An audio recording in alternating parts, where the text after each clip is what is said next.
పూర్తిగా నగ్నత్వంతో ఉన్న స్త్రీలు మధ్యలో నగ్నత్వంతో ఉన్న ఒక పురుషుడు ఉన్నాడు. ఆయన చేతిలో సురాపానం ఉంది. ఇంకొక చేతిలో చిలం అంటే గాంజా కాలుస్తున్నారు. ఈ స్థితి అంతా చూసిన వెంటనే చాలా అతి అసహ్యంతో వేద పండితులందరూ ఈ దరిద్రుని చూడటాకే ఇక్కడికి వచ్చామన్నట్టు వెళ్ళిపోయారు.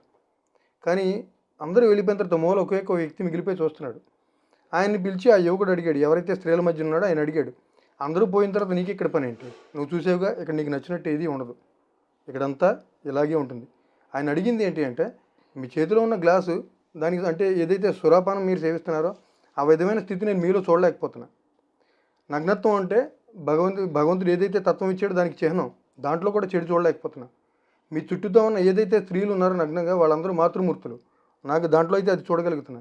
ఇందులో తప్పేం కనిపించిందని వాళ్ళందరూ వెళ్ళిపోయారో నాకైతే అర్థం కాదు అన్నప్పుడు ఆయనకి పూర్తిగా ఈ 5 తత్వాలు నేర్పడం జరిగిందండి. 5 తత్వాలు నేర్చుకున్న తర్వాత ఆయన అఘోర తత్వం అంటే ఏంటి, పంచముఖ దక్షిణముఖమైన అఘోర తత్వం ఏంటి అంటే సమత్వం. దానికి మగ నాడి అని ఉంటుంది మా మెడలో. ఇది ఏ భావన అయినా మాకు నిలబడదు. అంటే ఒక కోపం, ఒక ప్రేమ, ఇలాంటి ఏ భావన మేము ఉంచుకోవడానికి ఇష్టపడం. కారణం ఏంటంటే ఒక ప్రేమతోటైనా నేను చేయవలసిన తప్పే అవుతుంది. ఇప్పుడు సపోజ్ ఎవరో నా కొడుకు, నా కూతురు ఎవరో ఒకళ్ళు ఉన్నారనుకోండి, వాళ్ళు ఏదో తప్పు చేస్తారు. వాళ్ళ మీద ఉన్న ప్రేమతో వాళ్ళని కవర్ చేయడానికి ఏదైతే తప్పు జరిగిందో అవతల వాళ్ళు అనుభవిస్తున్నారో వీడికి సపోర్ట్ చేసి వాళ్ళని ఇంకా బాధ పెడతా. ప్రేమతో కూడా అలాంటి తప్పు జరిగినవ్వకుండా. అందుకని ఏ భావన అంటే భావనారహిత స్థితికి చేర్చబడ్డాడు కాబట్టి ఆ వ్యక్తి ఆయన పూర్తిగా క్షత్రియులందరినీ సంహరించడం మొదలుపెట్టాడు భూమి మీద. ఆయనే పరశురాముడు తల్లి. మొట్టమొదటి అఘోర తత్వాన్ని విన్నది, పాటించింది.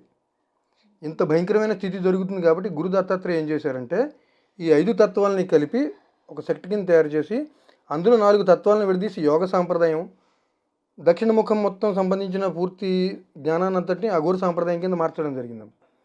యోగ సాంప్రదాయాన్ని ఎవరైతే గురు మత్స్యేంద్రనాథ్ గారు ఉన్నారో ఆయనకు అనుగ్రహించారు గురు దత్తాత్రేయ. ఆయన శిష్యుడైన గురు గోరఖనాథ్కి ఇచ్చిన తర్వాత, గోరక్షనాథ్ అంటారు నార్త్ ఇండియాలో, ఆయన శివుడితో సమానంగా, ఇక్కడ ఆదిశంకర్ ఎంతో అక్కడ అంతకు మించి ఎక్కువ. ఆయన పూర్తిగా విస్తృతపరిచి యోగ సాంప్రదాయాన్ని, మన ధర్మాన్ని చక్కగా నిలబడే స్థితికి చేర్చాడు ఆయన. ఈ అఘోర సాంప్రదాయాన్ని ఏం చేశారంటే గురు జాలంధర్నాథ్ గారికి ఇచ్చారు.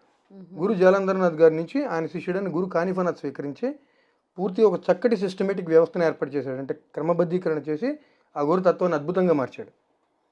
అందరూ అనుకునేది అఘోర్ అంటే శ్మశానంలో చేతబడులు చేసేవాడు కాదు తల్లి. శివుడి జ్ఞానాన్ని పూర్తిగా తీసుకుని ఆ జ్ఞానంతో మాత్రమే జీవించేవాడు అఘోర్.